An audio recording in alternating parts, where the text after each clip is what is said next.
ಇದು ಕಾಂಗ್ರೆಸ್ ಕಡೆಯಿಂದ ಆಯಿತು. ಬಿ ಜೆ ಪಿಯವರು ವಿಧಾನಸೌಧದ ಪಕ್ಕದಲ್ಲಿರುವ, ವಿಧಾನಸೌಧ ವಿಕಾಸಸೌಧದ ಮಧ್ಯದಲ್ಲಿರುವ ಗಾಂಧಿ ಪ್ರತಿಮೆಯ ಮುಂದೆ ಇವ್ರದ್ದು ಪ್ರತಿಭಟನೆ. ಬೇರೆ ಬೇರೆ ವಿಷಯ ಇದ್ವು ಇವ್ರಿಗೆ, ಒಂದೇ ಅಲ್ಲ.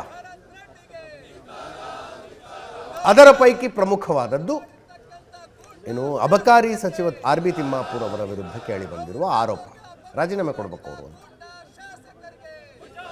6,000 ಕೋಟಿ ಹಗರಣ ನಡೆದಿದೆ ಅಂತ ಆರೋಪ ಮಾಡ್ತಾ ಇದ್ದಾರೆ ಇವರು. ಹೇಳ್ತೀನಿ ಅದರದ್ದು ವಿವರಗಳನ್ನು ಹೇಳ್ತೀನಿ. ಇದು ಆ್ಯಕ್ಚುಲಿ ಏನಾಗಿದೆ, ಲಕ್ಷ್ಮೀನಾರಾಯಣ ಅಂತ ಒಬ್ಬರು ಬಾರ್ ಓನರ್ ಇದ್ದಾರೆ. ಅವರು CL7 ಲೈಸೆನ್ಸ್ ಬೇಕು ಅಂತ ಅಬಕಾರಿ DC ಅವರೊಬ್ಬರಿಗೆ ಫೋನ್ ಮಾಡ್ತಾರೆ, ಇವರಿಗೆ ಜಗದೀಶ್ ನಾಯಕ್.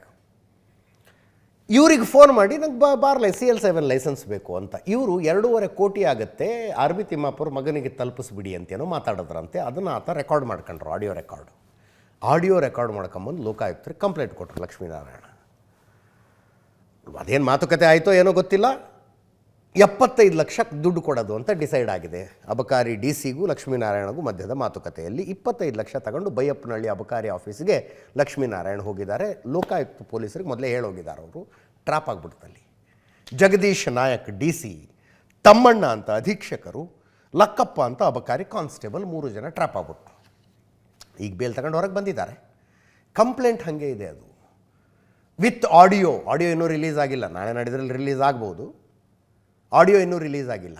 ಈಗ ಅದರ ತನಿಖೆ ನಡೀತಾ ಆರ್ ಬಿ ತಿಮ್ಮಾಪುರ್ಗೆ ಬರುತ್ತೆ ಅಂತ. ಆರ್ ಬಿ ತಿಮ್ಮಾಪುರ್ ಹೇಳ್ತಾರೆ, ನಾನು ಏನೂ ಮಾಡೇ ಇಲ್ಲ, ಪ್ರೂಫ್ ಇದ್ದರೆ ಕೊಡಿ ಅಂತಿದ್ದಾರೆ. BJP ಅವರು, JDSನವರು ಇದನ್ನು ಸೀರಿಯಸ್ ಆಗಿ ನಾಳೆ ಪ್ರತಿಭಟಿಸುವ ನಿರ್ಧಾರಕ್ಕೆ ಬಂದಿದ್ದಾರೆ. 6,000 ಕೋಟಿ ಹೆಂಗೆ, 2,500 CL7 ಲೈಸೆನ್ಸ್ ಕೊಡಬೇಕು ಅಂತ ನಿರ್ಧಾರ ಮಾಡಿದ್ರಂತೆ. ಒಂದೊಂದು ಲೈಸೆನ್ಸಿಗೆ 2.5 ಕೋಟಿ ಅಂದರೆ ಲೆಕ್ಕ ಹಾಕ್ಕೊಳ್ಳಿ ಎಷ್ಟಾಯಿತು ಅಂತಾರೆ ಅವರಷ್ಟೇ. ಹಾಗೆ